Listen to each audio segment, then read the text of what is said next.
This is Jim Minion from Two Loose Screws. I'm listening to BBQ Central. Happy to have you aboard here for the really big barbecue show. Boing.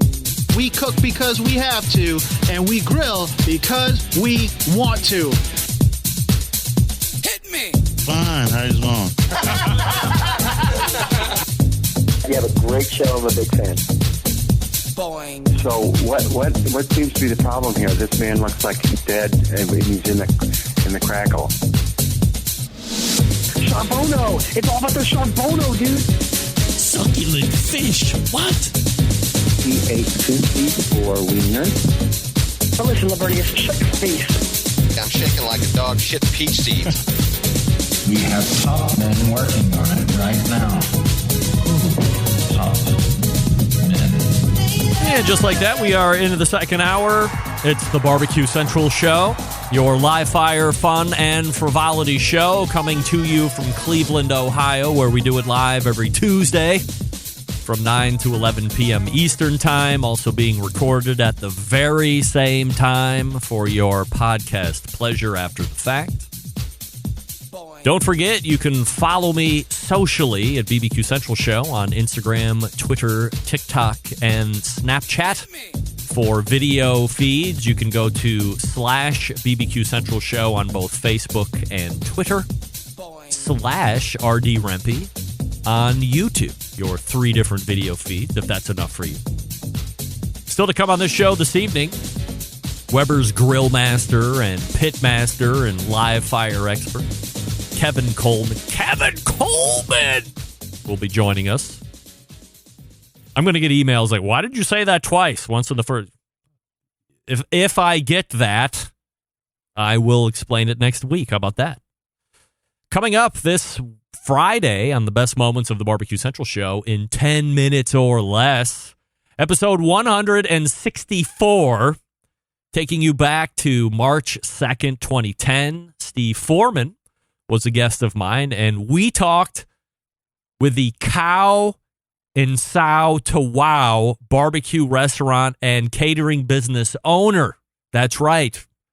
Steve is located in Topeka, Kansas, but on March 2nd, 2010, Topeka, Kansas was trying to get Google Fiber run to the city, so they actually legally changed the name from Topeka, Kansas to Google, Kansas back then for some specified amount of time.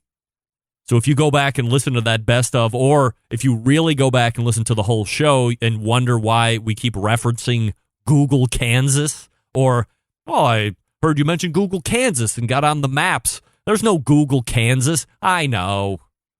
It was a ploy to get Google Fiber. I would call Google, Ohio in place of Cleveland if we could get fiber, but we can never get fiber here ever. It's never going to happen. Steve was actually a former radio DJ and also did everything else in between that radio world. And due to the restructuring of terrestrial radio back then, found himself out of a job and he had to make a new career for himself. So he bet on Steve and ended up winning. Great story. So you'll enjoy listening to that, boasting the best of. And then when you click on the full show link that's in the show notes and listen to the whole segment, it'll be great. Also, let me remind you that if you want John to put a show together for you, email him, John, Jon, at thebbqcentralshow.com. All right, so I told you I would give you my take on the Mo Cason interview at the top of the first hour. I'm sure many of you are bated breath at this point, waiting for me to do it. But guess what? I am not. Andrew, you are not the father. I am not going to give you my take. Of course, I'm just kidding. I will give you my take. As I said in the first hour, I will go ahead and do this at this point in the show, so let's get going. First and foremost, I'm not going to harp on the ice chewing. Many people pointed it out. I'm going to chalk it up to Mo being in a comfortable setting and really just having a conversation. I don't recall the last guest that enjoyed ice as much as Mo did during the interview. I'll give him that. But there are plenty of folks and guests through the years that rattle a glass of ice or rattle a glass in general or breathe hard into the mic or have a dog bark or kids run into the room or cars pass in the distance or a storm that's happening on their back porch. The list literally goes on. Honestly, until I listened back to it, I didn't even really notice that it was happening during the interview last Tuesday. But to be forthright, I was actively listening to what Mo was saying so I could ask the right follow-up questions. But yes, I heard it after the fact, and I know most of you heard it as it was going on. I talked to Sean Walchef hours ago and asked him, what's the one thing that you noticed? Because I thought Sean didn't even notice that there was ice chewing going on. So not everybody noticed. Most of you did and were happy to weigh in with me on that.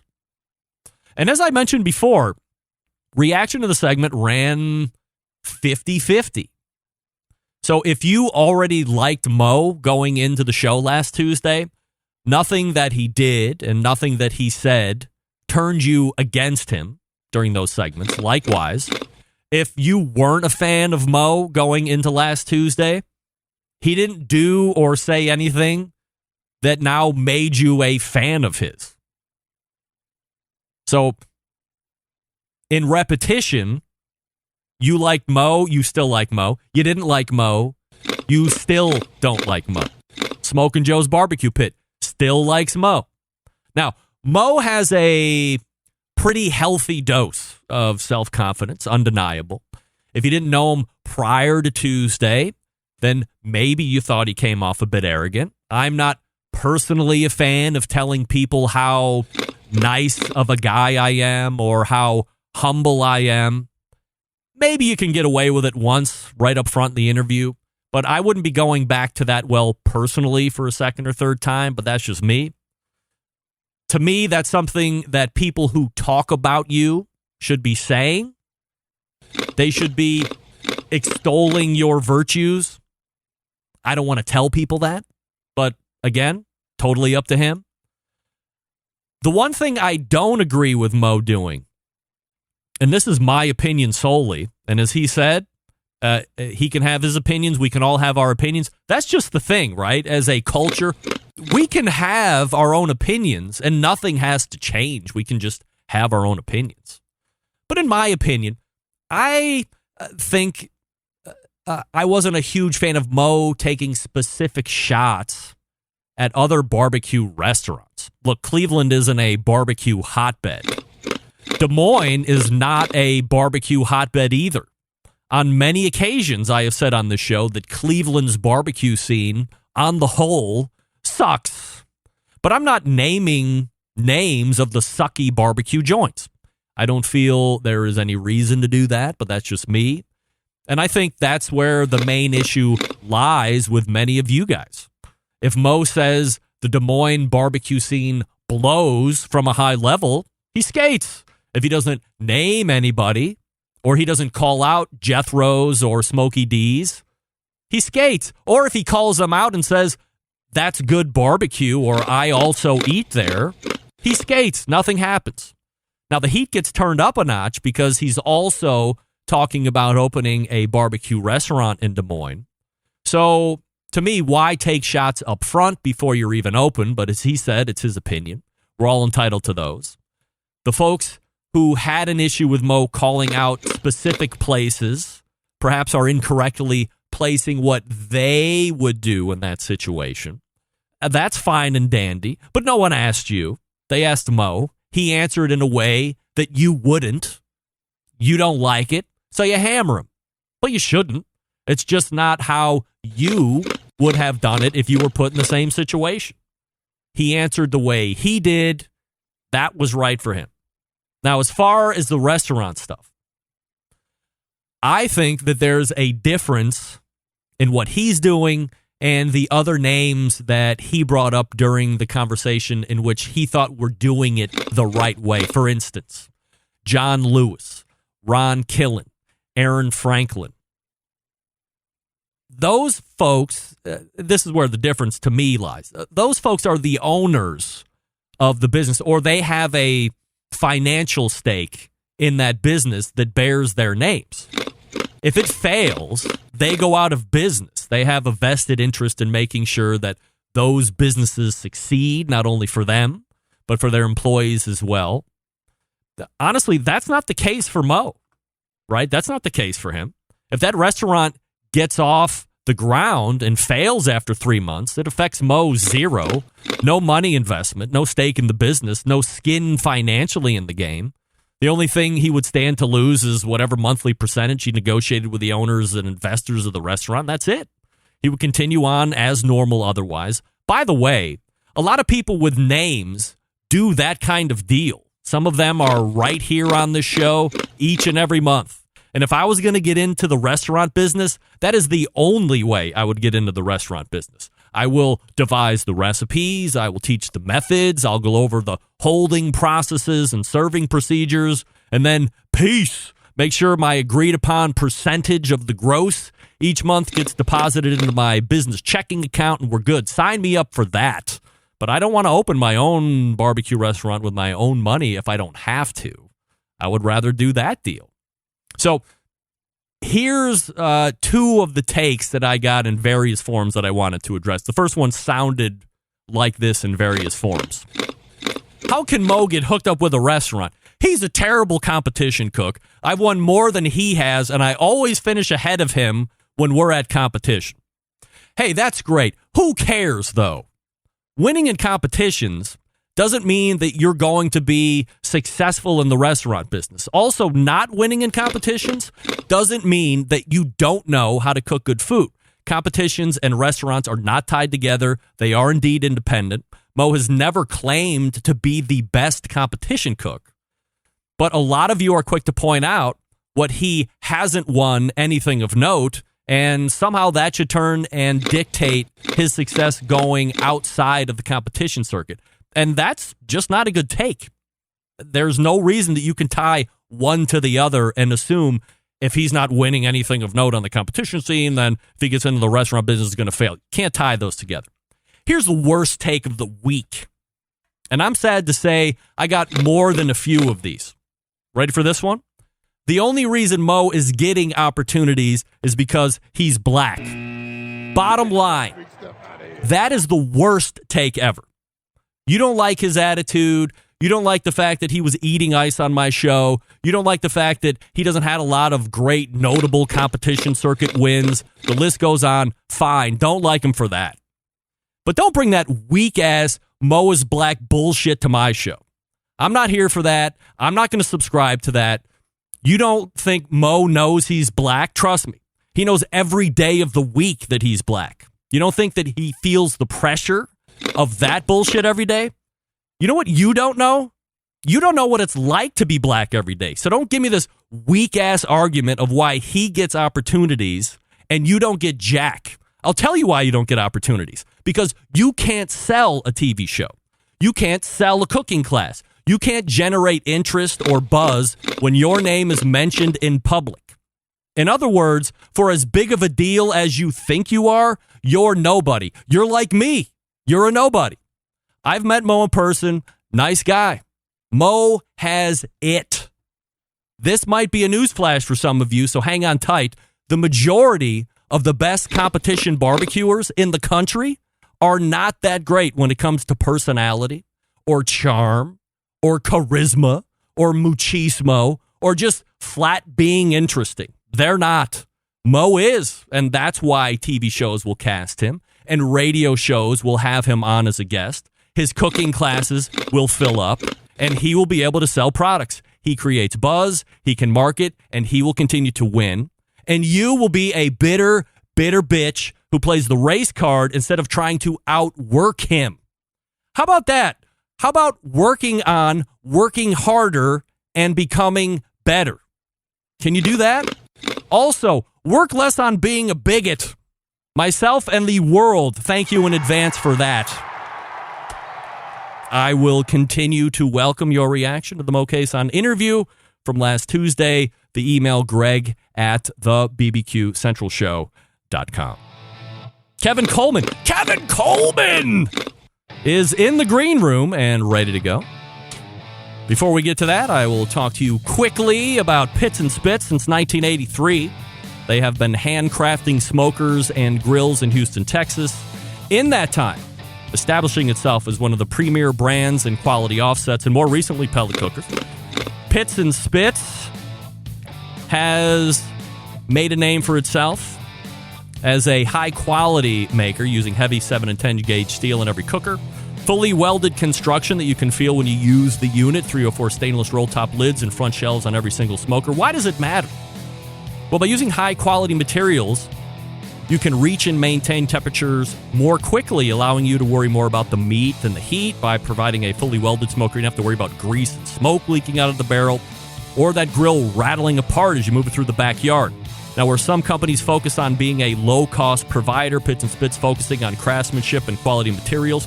Are there cheaper ways to manufacture? Sure. But Pits and Spits not liking tack welds or cheap stainless or electronics that you can't trust.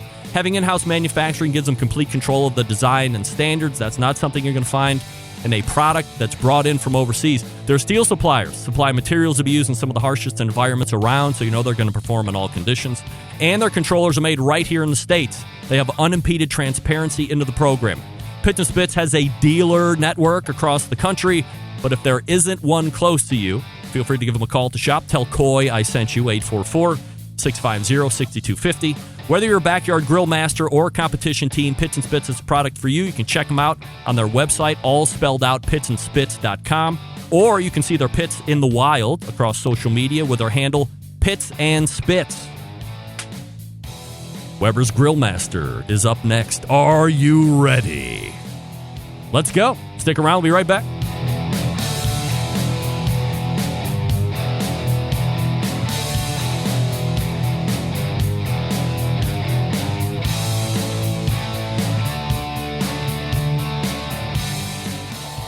Howard Stern, Jim Rome, Dan Patrick, and Greg Rempe. The Mountain Rushmore of talk show entertainment. Now, let's get back to the BBQ Central Show. And this portion being brought to you by Pit Barrel Cooker, the most unbelievable outdoor cooking device on the planet. Currently available in 2 sizes with a host of accessories. Whether you're a beginner or a professional or somewhere in between, definitely a cooker you want to add to the arsenal. Visit pitbarrelcooker.com and tell them I sent you. Yes, my next guest, or first guest in the second hour, has shown up on this show over the years talking about Weber stuff and barbecue items in general. We hit the hotline and welcome back Weber's Grill Master, Kevin Kolman, to the show. Hey, Kevin. Greg, how we doing? We are doing fine. Appreciate you making time for the show this evening, and we have a lot to talk about here. So first things first, about a year ago-ish, March 3rd was the last time you were on, actually. You were addressing, or I was asking you a lot of questions and issues that folks were having with the then newly released Weber Smoke Fire. And we are right around, we're, a good number of weeks outside of that year launch or whatever it is at this point. So, from a high level, and let's ask it from 2 different ways, from a Kevin Kolman standpoint, and then from what you hear from top men and women there in the Weber ecosystem. What's the evaluation a year out? Number one, first evaluation, Smoke Fire was fantastic. Number 2, if you've ever been to Smoky D's, Darren and Sherry do a crazy good time. I've been there twice. We went one trip. I was judging the chili, the world champions of chili. We went to Darren's place twice, and if you don't think they bring flavor and you don't think they bring a good punch to their food, you're out of your mind. One of the things we actually took back, we were inspired by, he does a chicken fried steak with a gravy that we actually did for a board dinner because we were that inspired by what Darren does at his restaurant. So I appreciate opinions, but I like facts too. So let's clear that one up. Smoky D's, very good place. 2, Smoke Fire, one of the, if not the most talked about grills in the last 15 years. And talked about in the best way possible, or just talked about? I mean, when you change the game like we did back in 1985 with our Weber Genesis, putting flavorizer bar systems in there, people used to spray the lava rocks with water and there'd be flare-ups and crazy stuff like that. Our smoke fire is different. We allow the same type of cooking system that you would see in a charcoal grill and a gas grill. We've incorporated that into a pellet grill. People haven't seen that model before. They haven't seen the way it cooks. They haven't seen the caramelization and the searing. And so a lot of people were taken back by that. And I love that, because when you get a product that produces like it has, now all you see and all you hear is great things about that grill and what it's doing. So personally, I love it. Professionally, I mean, that's one of the things I cook on more than anything else. What about from a corporate standpoint? Do the folks in the corner offices think that smoke fire was a win on all accounts then? I think the corner offices, the people at Weber, love the product. They love the fact that we were able to come out with a pellet grill that has changed the game. We love the fact that we came out with a grill that you can go high heat, searing, caramelization, 600 degrees. You can go low and slow, 225, 250, 275. You can control it from your phone. And we were able to do that in such an amazing way. And when you look at the way that grill responds in all types of weather, you look at how successful our pellets have been with that, the accessories for it. I mean, that grill has been a game changer. And like I said, there hasn't been a grill talked about probably more in the last 10 or 15 years than the smoke fire. And you know what? It produces results like no other pellet grill on the market. And I've cooked on almost every single one of them. So again, personally, professionally, I love that grill because I spent probably 2 years cooking on it before it even hit the marketplace. And I love how it responds. I love how it cooks. And it's one of those things that I don't care what background you have, you need to have one of those in there. The items that I were seeing as far as hot issues was the feeding of the pellets. There maybe was an insert that was sent out. There also had seemed to be some issue with augers. I don't have one. I generally go through the Facebook post just to kind of see what's going on. I will admit, and I did kind of throw out the idea that the only good thing that came out of the coronavirus was the fact that all of a sudden it seemed like the coronavirus hit and everybody stopped talking about the smoke fire issues that they were having. But like, let's talk real here for a second. What were the issues that ended up coming out, and how were they addressed, and how are revisions being manufactured at this point? Because there's a number of people right here in the instant chat that are saying, oh, I'm waiting to hear what Kevin says before I pull the trigger, blah, blah, blah. So, you know, what's really happening? I mean, the thing I love about Weber, and I've been with Weber almost 20-some years. I mean, Jim Stephen was one of the people, his father started the business that created a position for me. And I love the fact that we listen to consumers.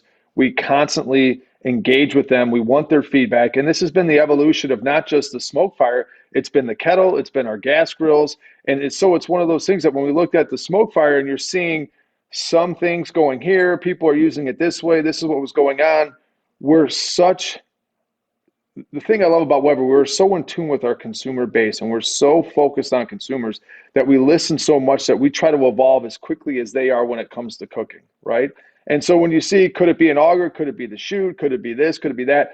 We are constantly 24 hours a day trying to look at how do we better products for people. And because we have such an amazing base that we can start moving faster. And that's what we were doing with smoke fire, just like with the Weber Connect, the technology on there, is that continues to evolve. It continues to chase greatness when it comes to barbecue. And so if it's the Connect, if it's the Wi-Fi stuff, if it's the parts in the grill, if it's whatever it is, we are always going to constantly listen to consumers. We're going to constantly look at our products and try to create better things. And so that's what we've been able to do. And we've done that with our flavorizer bar systems. We've done that from our cooking grades back when we used to have stainless steel and just porcelain, not porcelain enamel, but porcelain. And we found that if we can porcelain coat those, like you'd see on our Q and all our gas grills now, that people don't have to cure those. And so as fast as we can evolve grilling and as fast as we can make better products for people, we're going to do that. We're going to constantly try to learn from them. And so we were able to do that through social media, through our customer service, through the normal channels. And that's what I've loved about Weber, is we constantly want to listen and want to engage our consumers and make better products. And we've been able to do that. And that's important to us. So if you're buying one today, is there anything that looks or feels different than a year ago? You're not going to see anything on the outside looking anything different. We've upgraded the auger system. We've upgraded the chute, and that's going to help people.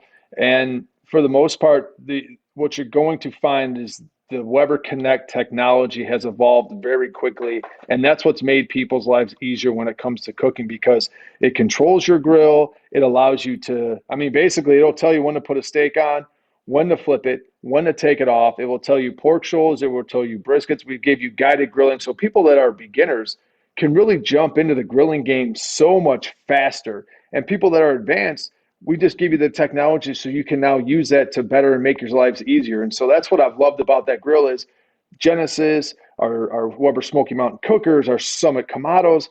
Those don't have the technology, so that's a lot of hands-on learning.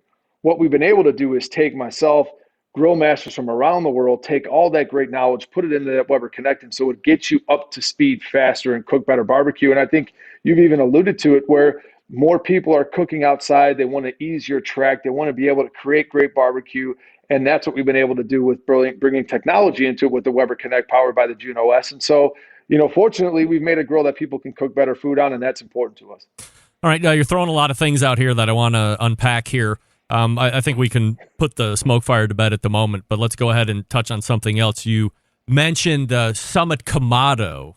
And so there has been some kind of, I don't know if you call it a refresh or rebrand or whatever. This was the Summit Charcoal Grill that was originally introduced. Is it going on like 2 years now? This was, a game changer of sorts because it was dual walled. It was much bigger. It had a whole different, it had a Weber essence and aesthetic to it, but it was way different than your normal kettle that you would have in your backyard.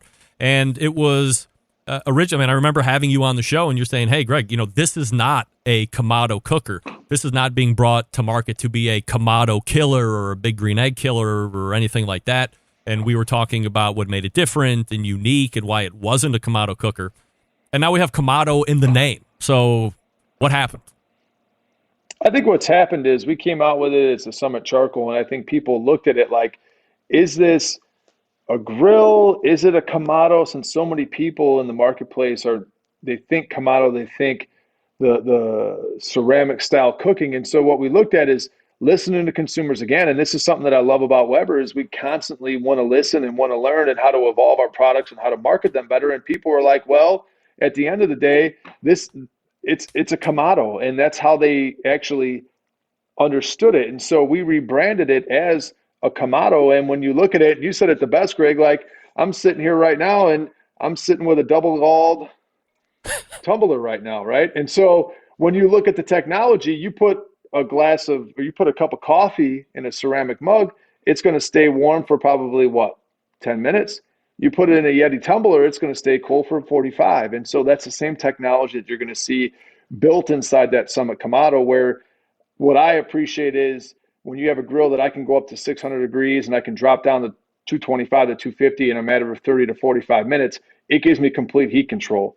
You don't get that when you get to some of the other cookers, and that's what I love about the Summit Kamado is it has the capacity. And I've got pictures back in 2015, 16 when I had mine, and I got snow, about 2 inches of snow on the lid of my grill, and it says 225 degrees, and that's how well insulated that grill is. And so no matter right now, we've had minus 19 degree temperatures here in Chicago, and we've got a boatload of cold weather. That grill holds heat. It lessens the amount of charcoal you use, and I absolutely love using that product just as much as my smoke fire. But that, for us to rebrand it to come out with the Summit Kamado, it makes more sense in the marketplace because that's how people view those grills, and that's going to be a win for consumers, and it's a win for Weber. So, do you guys think that you were potentially losing sales having it as a Weber Summit Charcoal grill instead of having the name Kamado in it? You think you're going to be gaining more till hits? I don't think we were losing sales so much as we're bringing more awareness to the product and to the category. And that's, I think, something that we always want to try to focus on is how do we make our products more translatable to consumers? And so that's one of the ways that we can do that. And we do that with changing the name. We can do that with bringing more accessories. We can do that by bringing better features to a grill, bringing technology onto a grill. So we evolve the product, not just in terms of how we market it, but also the technology and features and benefits that we put on grills. Kevin Kolman joining me here on the show. WeberGrill.com is the website, of course. So if you're just new to grilling and barbecue and you've never heard of Weber, go over to the website and familiarize yourself with everything. Otherwise, just see what's happening over there. Let's go ahead and transition now into the latest news. As I was talking with Meathead last week, I had mentioned to him that it seemed January and February brought successive press releases from Weber, which I don't remember the last time we had 2 months in succession of press releases from you guys. So the first one in January was the mention of the purchase of June, which is that Weber Connect technology, brought it in-house. So I would assume it's functioning, or if I read it right, it was functioning still independently, but it's it's in the garage of Weber at this point. And then earlier, or last week, it was announced that these gas grills are now going to have this Weber Connect technology, and this is going to be Genesis EX315, 335, and the SX335, and then the Spirit line, the SX315. So I ask you to give us the Kevin Kolman pitch on Weber connected gas grills. We're already accustomed to some kind of connected pellet cooker, right? Green Mountain Grills has it, Traeger has it, Pit Boss has it. You name a pellet cooker, anybody who's anybody in the game right now, Weber has some kind of connected pellet cooker.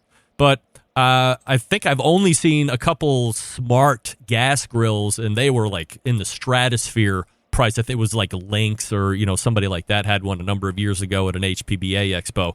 So what is Weber Connect on gas grills?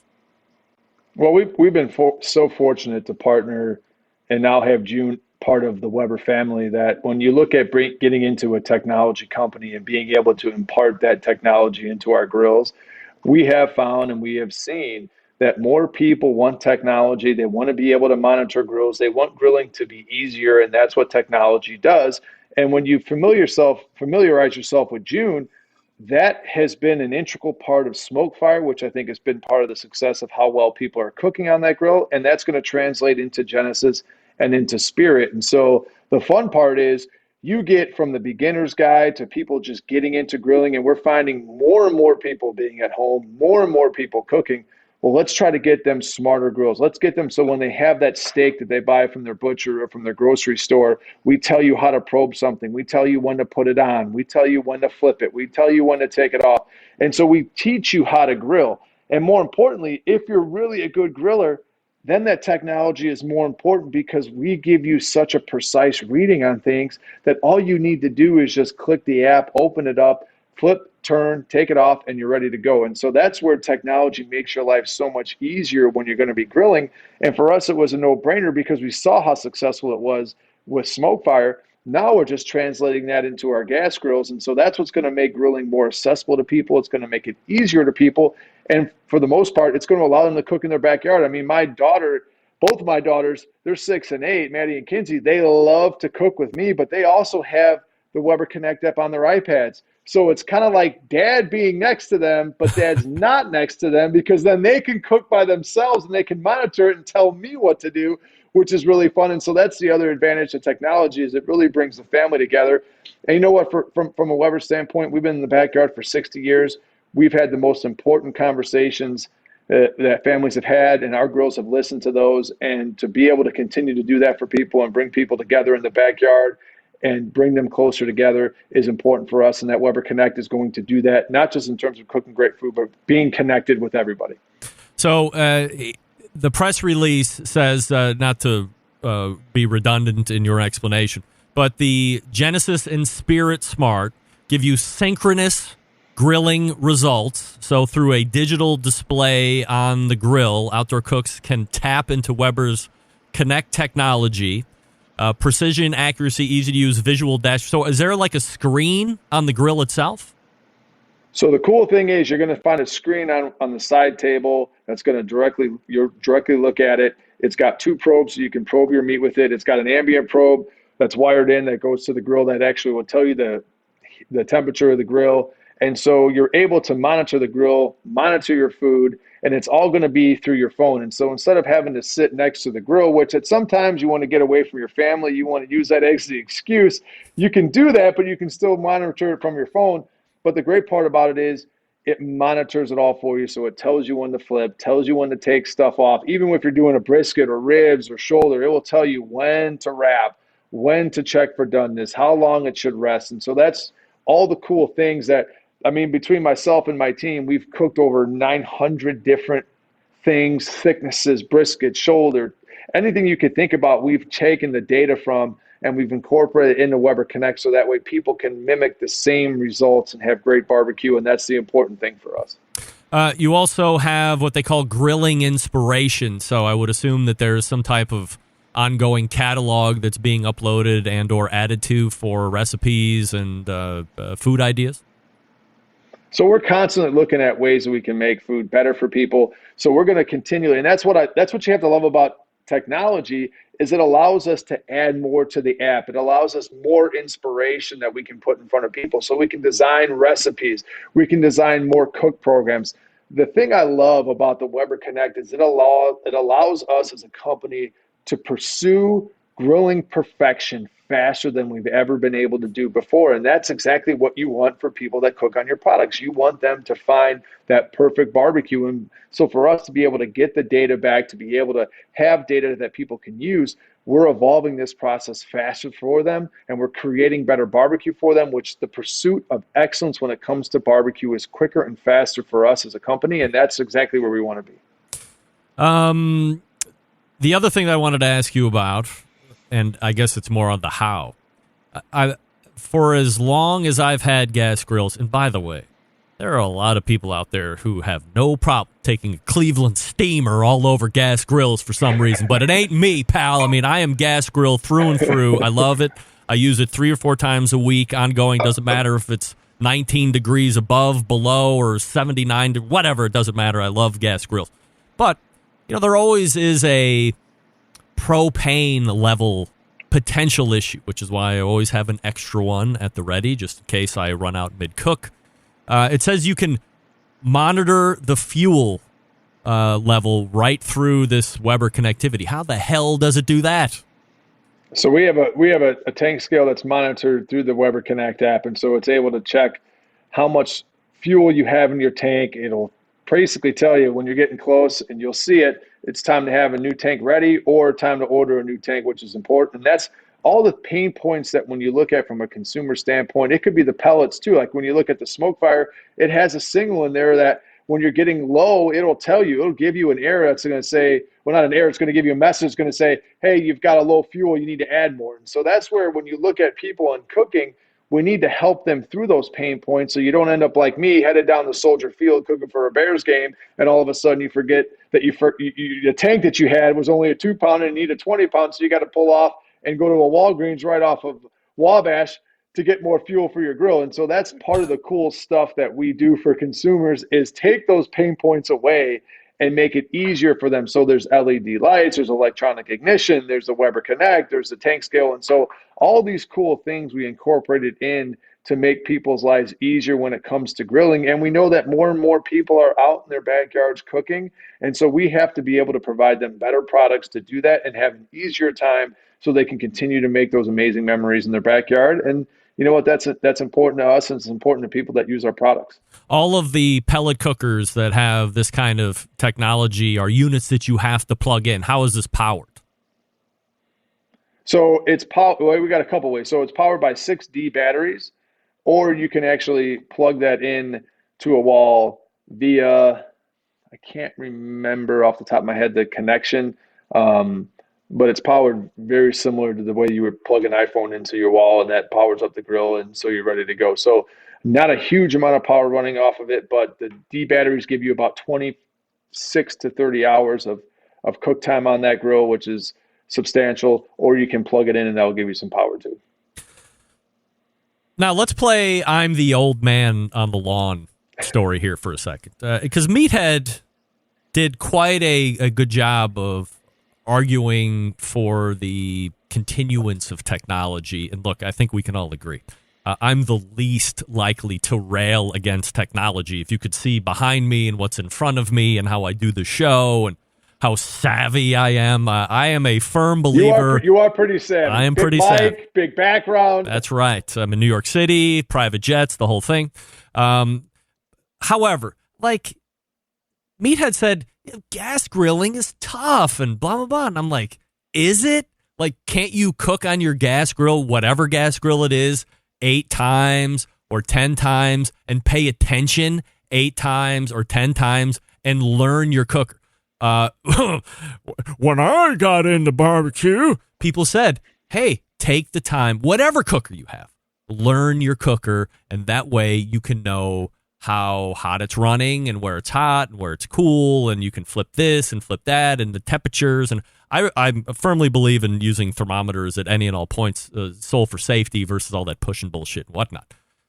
But in this instance, are we creating a group of people that we're passing off this, hey, this is technology, this is great, we're ramping up your learning curve thing, but we're really fostering a bunch of dolts who are only going to be reliant on something that tells them what you're literally breaking it down to. Hey, stupid, flip the steak over now. Oh, take it off the thing now. I mean, we're breaking it down to the most simple things. So am I stuck in my old school ways, or is this really a track that you as a company need to be on because it's not backpedaling from this point? I think it's a combination of both. And you guys talked about it earlier in the segment when you look at Texas barbecue, and some of my biggest mentors are from Texas. I've spent time with Aaron. I've spent time with Wayne Mueller at the Cathedral of Barbecue. I've spent time with John Brotherton at Brotherton's Black Iron, Russell Regals in Houston, who's an amazing cook. I've spent time with Ronnie at Camp Brisket down in College Station. I've spent time at Style Switch and Valentina's. Spent time with Robert Lerma, who does a great job of bringing all of these people together. And that's the passing of the torch. Not everybody. I've spent time with Tuffy and Chris and Mo, like all these guys I've been fortunate to learn from. And that's part of the passing of the torch. Not everybody has that luxury. Meathead, I mean, he's close to me. He's a close friend of mine. Dave Raymond, Sweet Baby Ray, Deuce Raymond. I mean, I've been able to spend time with a lot of great legends. You're dropping all the names you can possibly drop here. I mean, look at you. Go ahead. But these are all close friends of mine, but not everybody gets the luxury to work with them. I mean, even Dr. Phil Bass out of Idaho State, Dr. Sable down at Texas A&M. You've got Dr. Zerby out of Ohio State. Like these are meat scientists that we've been able to work through too. Not everybody gets that opportunity. So for Weber, we can take all that beautiful knowledge, the great things that people pass to us, and give back to consumers so we can help them cook better. Are you going to be a Chris Lilly tomorrow? Absolutely not. But if we can make you feel like you're a world champion, like a Tuffy Stone or somebody else, because the barbecue looks good and your family loves it, then why not try to help you, right? Like, it's hard because you can go online and Harry Sue, I call him the barbecue Yoda. He's my Yoda. Like, you cook for 3 hours, you get 1 hour of viewing pleasure on YouTube. Like, that's how you should run your life, but not everybody's like that. But if we as a company can help take that knowledge and expertise and put that in the program so people cook better, Greg, I mean, it's only going to make your show more popular, right? The more people that are cooking, the more people that are listening. And that's where, for us as a company, we want more people cooking, making memories in their backyards, making sure that we have that sanctuary that we call a backyard, the most inclusive, the most important place that we can cook food for our family and friends. And you know what? As long as we're doing that as a business, we're good. We're always going to be good because that's an important thing for us. Kevin Kolman joining me here on the show. Kevin, can I hold you over for just a few more minutes while I do a little piece of business here? We can talk about something hypothetically, and then we can talk about something new that might be coming out this year. Sure thing. All right, stand by. We're talking with Kevin Kolman from Weber. I'll talk to you quickly about Big Poppa Smokers, the one-stop online shop for all things barbecue, a curated selection of only the best outdoor cooking and grilling supplies. Get you on the path to better barbecue results in no time. Big Poppa Smokers, known for the championship rubs and seasonings. Popular flavors like Sweet Money, Cattle Prod, Cash Cow, all proven winners on the competition circuit. And in the backyard, 13 overall perfectly balanced flavors that will transform ordinary meals into extraordinary. You can also check out their sauce that they own, Granny's Barbecue Sauce. If you're looking for a new go-to or you're tired of what's on the market, you want something different, Granny's traditional yet powerful flavor will remind you of why you fell in love with barbecue in the first place. And aside from the premium selection of rubs and sauces, they're also selling the best cookers out there on the market today. Are you looking for a versatile smoker that's easy to use? Sure you are. Check out the Mac 2-Star General Pellet Cooker. It's got a new, refreshed version. Big Poppa's is the exclusive Mac dealer, even offering special packages. Not a fan of pellet smokers? All right, try the old Hickory Ace BP. It's the only charcoal smoker that Big Poppa trusts on his competition trailer. If you're not sure of what grill you need, you really can't go wrong with any of the cookers that Big Poppa sells on the website. They have something for every kind of backyard cook and budget. Give them a call with questions, 877-828-0727. That's 877-828-0727. Or shop their website at bigpoppasmokers.com. That's BIGPOPPA smokers.com. We're back with more Kevin Kolman. Stick around. Be right back. You're listening to the #1 most downloaded barbecue and grilling podcast anywhere. The Barbecue Central Show.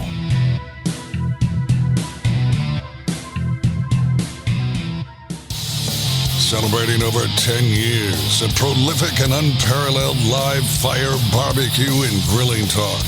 And yes, it's still being done from Cleveland, Ohio. You're listening to the Barbecue Central Show. And this portion brought to you by Smithfield. Head on over to Smokin, SMOKIN, smokingwithsmithfield.com, and sign up for the Committed Cooks program. There were 30 spots left last week, so maybe that's evaporated over the course of the last 7 days, but you should go over there and try nonetheless. You can also get tips and tricks from the aforementioned Chris Lilly and Darren Worth, Ernest Cervantes, and Giles Cridlin at smithfield.com. And we're rejoined by Weber's Grill Master, Kevin Kolman. All right, Kevin, so we're talking about the Weber Connect and all of the things that it's going to help from a technological standpoint. So let's hypothetically talk about this gas grill that when is it going to hit the market?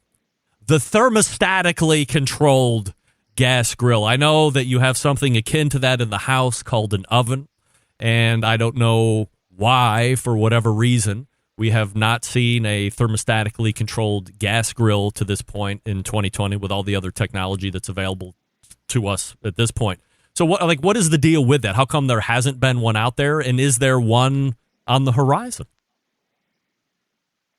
I think what you're seeing is the evolution of people cooking outside and people cooking. I mean, technology just is advancing so extremely quickly, right? When you see how Apple has evolved so quickly, smart ovens have evolved so quickly. I mean, you look at June, and I can put food, like the cool thing about the June technology, you get a June oven.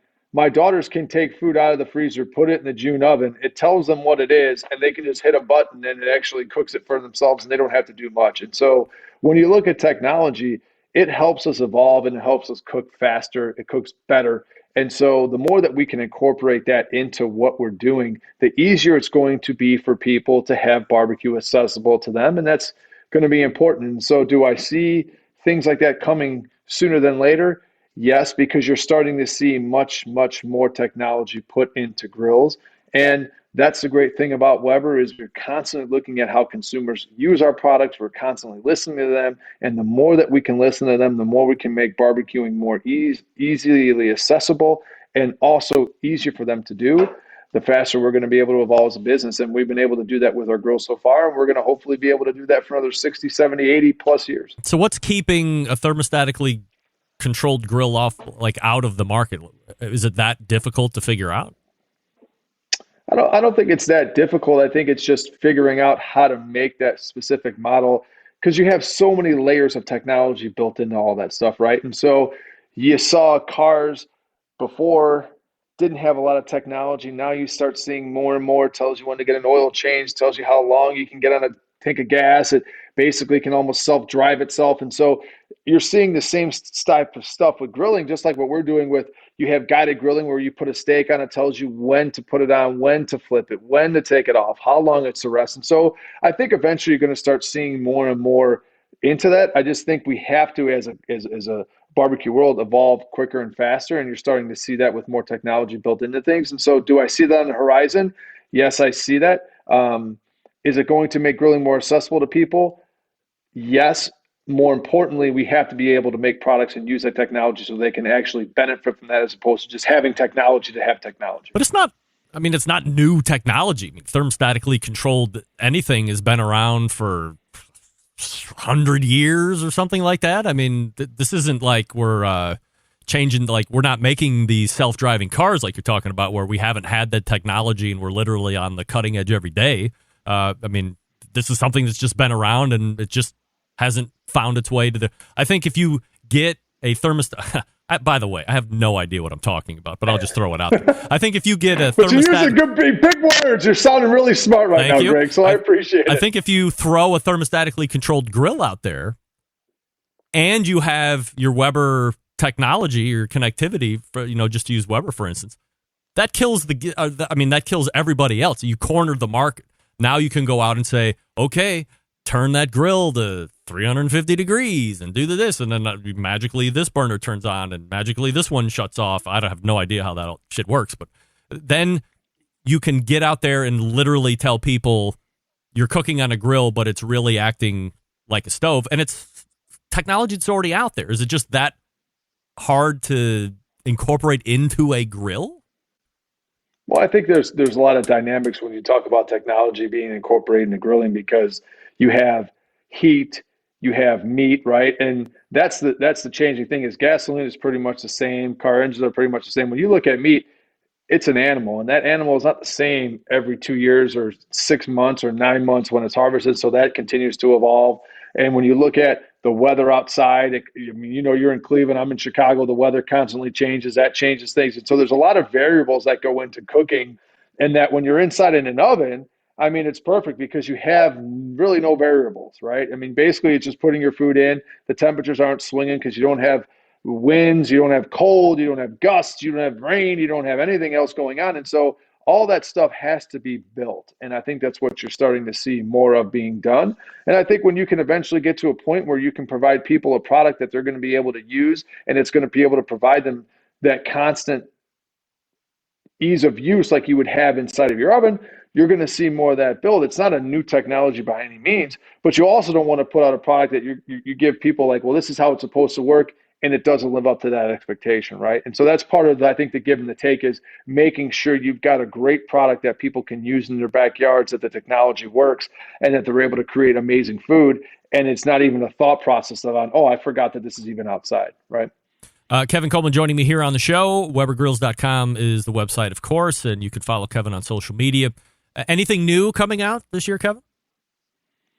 Well, you've talked about it. We've got the Spirit and the Genesis coming out. We've got a brand new portable grill, our Weber Traveler, which fortunately enough for myself and my team, Dustin Green, Jason Pruitt, we were able to go down to Daytona and cook for Jimmy Johnson, 7-time world champion, one of the great. And I've been working with a lot of fortunate people. I know I'm just throwing them out, but when you get to live a great barbecue life like I've been able to do, you throw stories out, and to be able to cook for Jimmy and his team 36 straight hours powered by our Weber Smoke Fire. I mean, we powered that team. We fueled them through barbecue. It was amazing to be able to cook for Jimmy, cook for Chase Elliott, cook for Chip Ganassi, cook for Jim. I mean, it was amazing to be able to do that at Daytona, which is one of the meccas of racing, and be part of that conversation was awesome. So the Weber Traveler we're coming out with, I mean, if you go to Weber.com, you can find awesome things. Like we've got this awesome Yeti mug that we came out with. We've got some, I mean, you talked about it earlier, I get custom gear, but we've got a nice,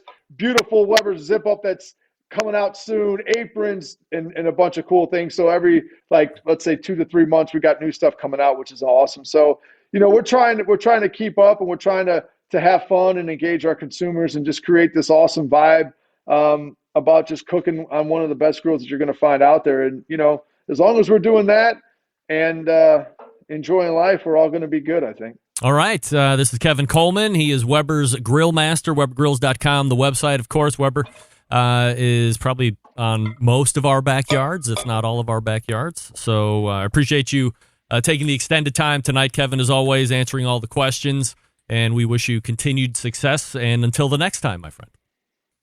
Greg, thank you so much for all that you do to barbecue. Thank you for everything that you do to support what we do as a culture. It's not an easy job sometimes, but you make it look so good, probably because you look so good. But we appreciate it. Even though you're from Cleveland, enjoy your time. Thank you again for having us on, and we look forward to being back on. All right, sounds good. There he is, Kevin Kolman from Weber. 216-220-0966. Greg at the BBQCentralShow.com. If you want to weigh in on that, I'm happy to have it.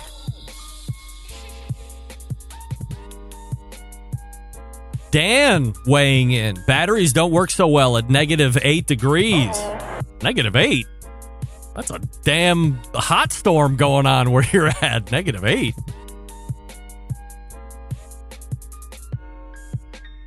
Interesting talk about thermostatically controlled grills, of course. I do have it on good authority that there is a grill manufacturer, China-based manufacturer, but headquartered out of Toronto, I believe, that might be bringing a thermostatically controlled grill to the market, but I am not talking any more about that until we have them on the show. Potentially in the next couple weeks or so. I think you come out with that thermostatically controlled gas grill, you're going to win the live fire industry for quite some time. Everybody will be chasing you on that. And I'm excited to see how the connected gas grills work. By the way, am I getting a Weber connected gas grill? Is that happening? I forgot to ask him about that. Last year I was going to be getting a smoke fire. That didn't happen. And that's fine. I have plenty of pellet cookers. However, I don't mind a connected gas grill. Kevin, if you're listening still, hit me up. All right, we're back to wrap the show. Stick around, and we'll be right back.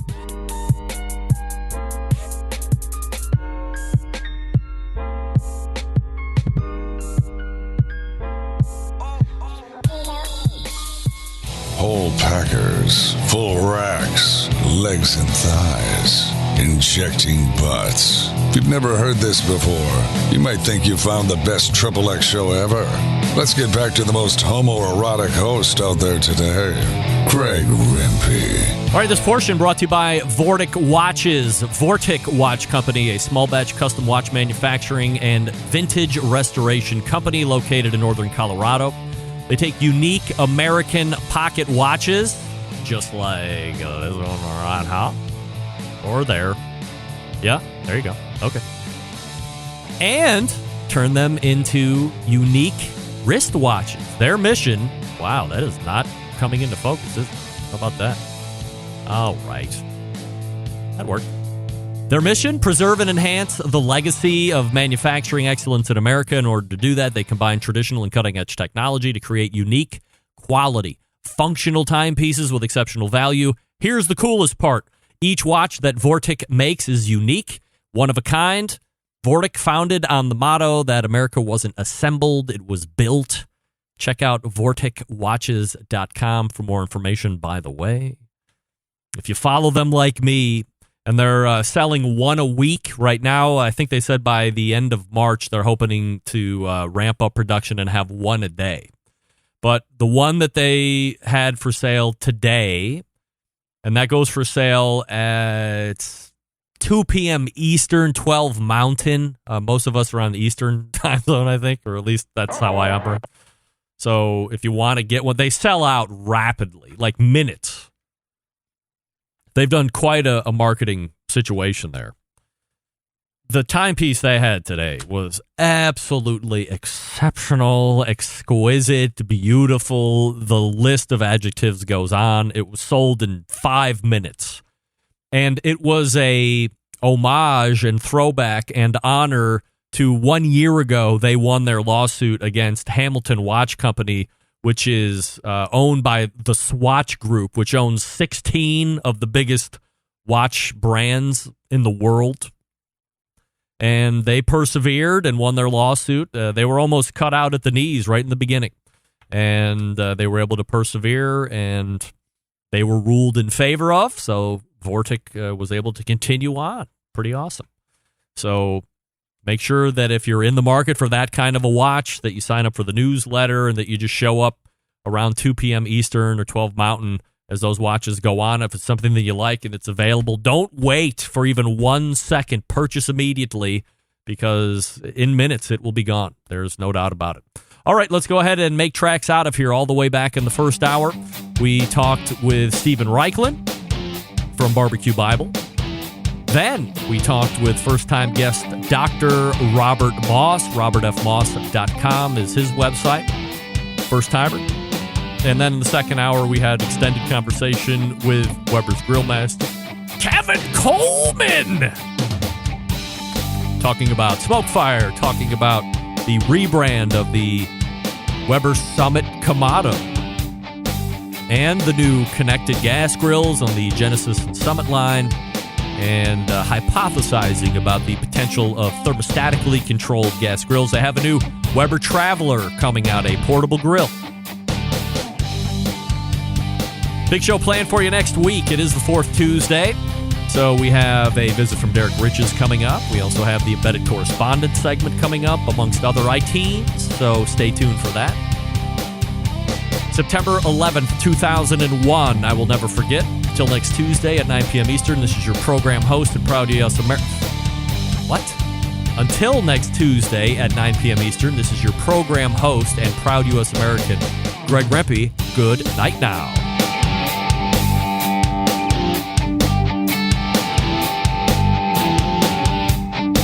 This is Steve, the Cookout Coach, and you're listening to the Barbecue Central Show.